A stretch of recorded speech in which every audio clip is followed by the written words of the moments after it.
বিদ্যা রাজপূজ্য যোগে ২৬ নম্বর শ্লোকের ব্যাখ্যা। পত্রম পুষ্পম ফলম তোয়ম ইয়ো মে ভক্তা প্রয়চ্ছতি তদহং ভক্তি উপহিতম অশ্নামি প্রয়তাত্মনঃ। পত্রম অর্থাৎ পত্র, তুলসী, পুষ্পম ফুল, ফলম ফল, তোয়ম জল, ইয়ঃ যিনি, মে আমাকে, ভক্তা ভক্তি সহকারী, প্রয়চ্ছতি প্রদান করেন, তৎ তা, অহম আমি, ভক্তি উপহৃতম ভক্তি সহকারে নিবেদিত সেই উপহার, অশ্নামি গ্রহণ করি, প্রয়তাত্মনঃ আমার ভক্তি প্রভাবে বিশুদ্ধ চিত্ত সেই ব্যক্তি।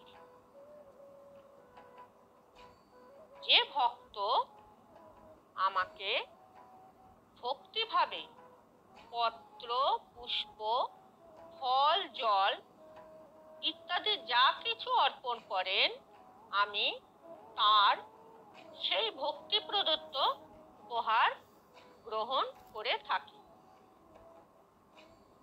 কৃষ্ণ ভাবনায় বিকাশ সাধন করাই হচ্ছে জীবনের পরম সিদ্ধি।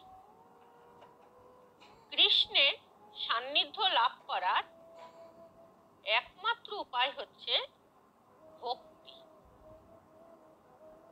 অকৃত্রিম প্রেম ভক্তি সহকারে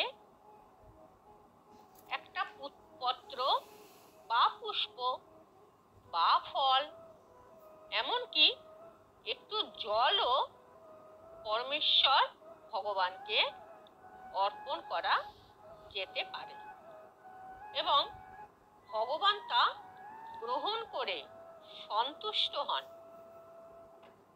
তাই কৃষ্ণ ভাবনামৃত থেকে কেউই বাদ করতে পারে না, কারণ এই পন্থাটা অতি সহজসাধ্য এবং সর্বজনীন, অত্যন্ত সহজ সরল পন্থায় ভগবানের সেবায় নিজেকে নিয়োজিত রাখা। কৃষ্ণ তার শুদ্ধ ভক্ত থেকে এমনকি একটা পত্র গ্রহণ করে। তিনি অভক্তের কাছ থেকে কোনো রকম নৈবেদ্য গ্রহণ করেন না। প্রীতি ভালোবাসার বিনিময়ে ভগবান তার ভক্তের নৈবেদ্য গ্রহণ করেন। শ্রীকৃষ্ণের প্রতি প্রেম, ভক্তি, ভালোবাসার মাধ্যমে ভক্ত ভগবানের প্রিয় হয়, অর্থাৎ ভক্তিকে এখানে প্রাধান্য দেওয়া হয়েছে। ভগবানকে ভক্তি সহকারে যা কিছু নিবেদন করা হয়, ভগবান শ্রীকৃষ্ণ ভক্তি প্রদত্ত সেই প্রীতি উপহার গ্রহণ করেন। অর্থাৎ ভক্ত যেন কোনো অবস্থাতেই ভগবানকে না ভুলে যায়।